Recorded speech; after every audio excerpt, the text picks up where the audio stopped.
আসসালামু আলাইকুম। আজকে আমি দেখাবো খুব সহজে কিভাবে বাসায় আপনারা চিকেন বিরিয়ানিটা তৈরি করতে পারেন। প্রথমেই আমি প্যানে গরম তেল নিয়ে নিলাম। তেলটা কিছু গরম হওয়ার পরে পেঁয়াজগুলো ছেড়ে বেরেস্তা করে নেবেন। এর মাঝখানেই আপনারা চালটা একটু ধুয়ে রাখতে পারেন। আমি নিয়েছি Fortune biryani special basmati rice. এটা আমি কিছু নিয়ে ধুয়ে রাখবো। ধুয়ে চালটা একটু ঝরাতে রেখে দিবেন। আমিও এভাবে করে রাখলাম, চালটা ঝরাতে রেখে দিলাম। এর মধ্যে আমার পেঁয়াজের বেরেস্তাটাও হয়ে গেছে। তারপর আমি মাংসগুলো সেই তেলেই ভেজে নেব। অবশ্য মাংসগুলো আমি শুধু টক দই এবং লবণ দিয়ে 10 মিনিটের মতো মাখিয়ে রেখেছি। এখানে নিয়েছি আমি সোনালী মুরগি একটি। এভাবে করে আপনারা সেম তেলেই হালকা করে ভেজে নেবেন। উল্টে পাল্টে এভাবে একটু দিলাম। এভাবে করে উল্টে পাল্টে একটু ভেজে নেবেন। হালকা ভাজা হয়ে গেলে মাংসগুলো তুলে রাখবেন। তারপর আমি মশলা দিব। এখানে গরম মশলা দিলাম এবং 2টি তেজপাতা দিয়ে দিলাম।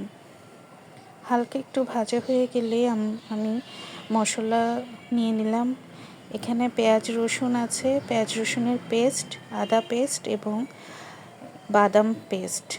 বাদামটা আমি নিয়েছি আমাদের দেশীয় বাদাম, এবং সাথে আপনারা চাইলে চাইনিজ বাদামগুলো অ্যাড করতে পারেন। আমি দেশি বাদামটাই বেশি প্রেফার করি। ওইটা দিয়ে রান্না করলে খুব ভালো একটা ঘ্রাণ আসে। আর নিয়েছি রাঁধুনি বিরিয়ানি মশলা, তবে পুরোটা না। আমি এখানে সামান্য পরিমাণে রাঁধুনি বিরিয়ানি মশলাটা নিব।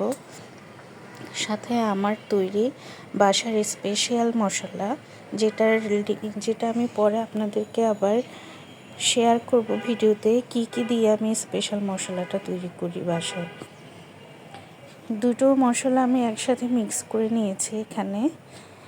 এই মিক্স মশলাটা এখন আমি প্যানে দিয়ে দিচ্ছি।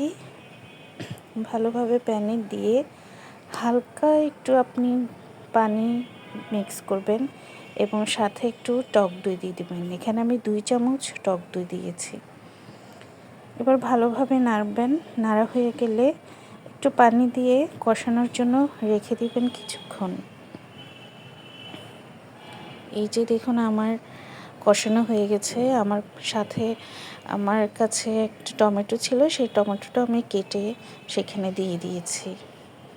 এবার ভাজা মাংসগুলো দিয়ে ভালোভাবে আমি নেড়ে চেড়ে নিব মশলার সাথে, এবং মশলার সাথে মাখানো হয়ে গেলে অল্প পরিমাণে পানি দিয়ে দিব।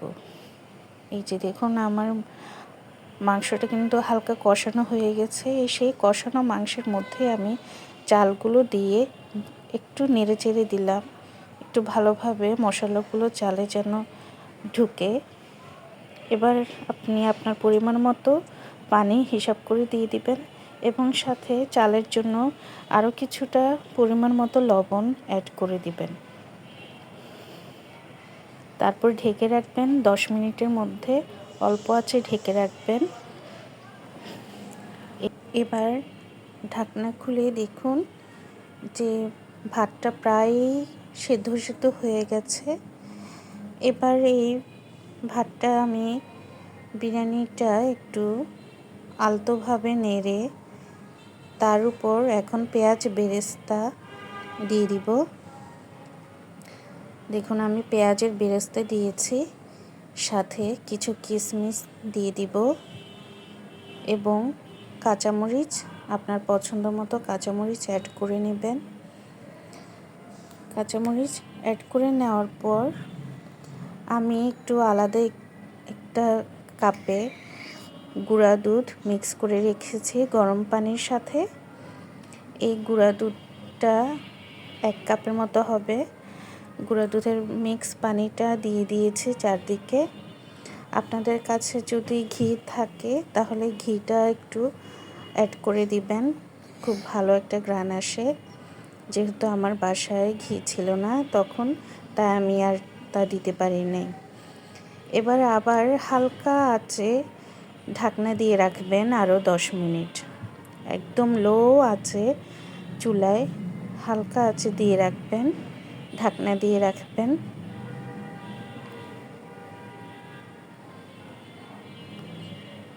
এরপর আমরা ঢাকনা তুলব 10 মিনিট পর। তারপর দেখুন বিরিয়ানি প্রায় রেডি। আপনারা বাসায় তৈরি করবেন এবং কমেন্ট করে জানাবেন কেমন